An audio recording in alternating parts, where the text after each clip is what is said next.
The most dangerous man is the one with nothing to lose. And depending on how you interpret what this statement implies, being a dangerous man can be a double-edged sword. Take a common rat, for example.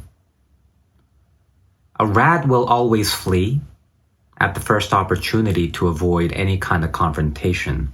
But if the rat reaches a point where there is no viable option to escape, it's going to reveal its fangs and repeatedly bite into the foe, no matter how big they are.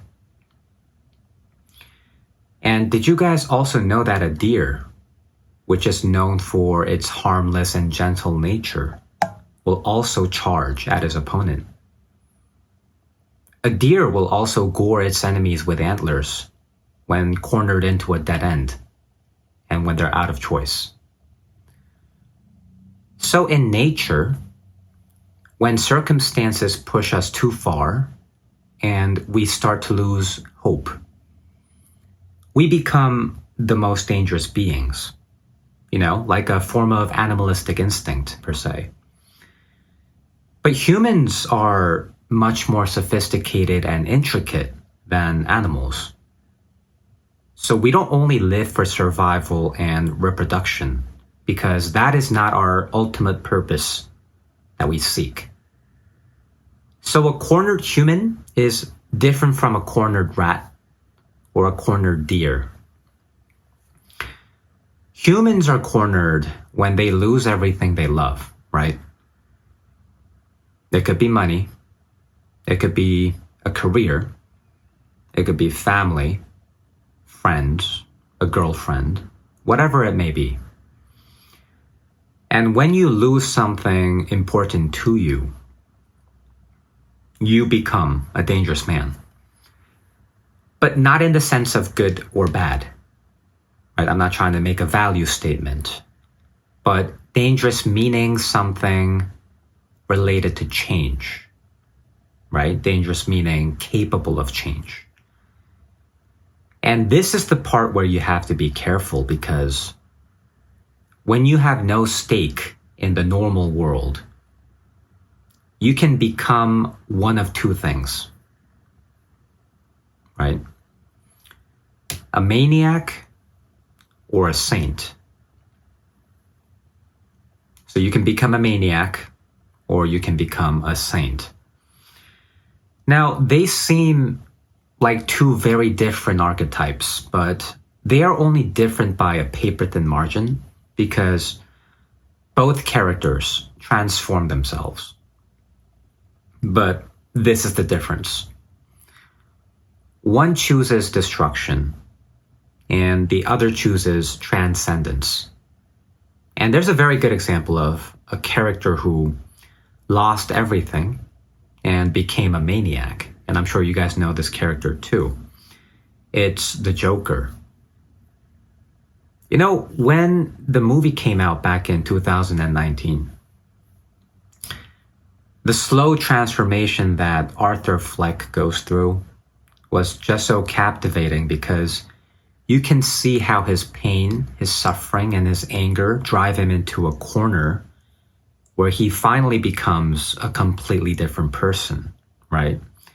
And it's kind of almost liberating, really, because you can see that he becomes genuinely free, especially in that old bathroom scene where he starts dancing in this eerie way. And later on in the movie, he loses everything he once believed in, including his human side. And it is only after he lost everything that he becomes the complete Joker. But obviously, it's in a very destructive way. And of course, destruction and transcendence are two sides of the same coin. And we can see this clearly in Lion King as well. Everyone knows this story, and there's a good reason why, because it tells us something about facing the truth and rising forward, So it's related to resilience. So in Lion King, there's Simba, right? And as a young cub, Simba loses his father, he loses his home, his identity, and his dignity. And he is betrayed by his own uncle, right? So Simba forgets who he is, and he squanders his life away in a hedonistic way. He doesn't fulfill his responsibilities, he doesn't fulfill his duties. But there comes a day when he's put into the corner by Nala, who comes to him to tell him about what really happened, right? She comes to Simba to tell him the truth. And at that moment, we all know what decision Simba makes. He marches into the enemy's den, risking his own life to reclaim justice. And there's something very romantic about that, right? About risking one's own life to fulfill his destiny, which is why we find so much inspiration in fictional stories like this, right?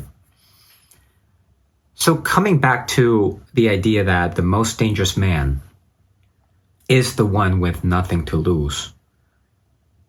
This mentality could be a double-edged sword because it could lead either way. It could lead to destruction or it could lead to transcendence. And what you choose to follow is solely your choice, right? Because nobody can tell you what to do, and no one can force you what to do.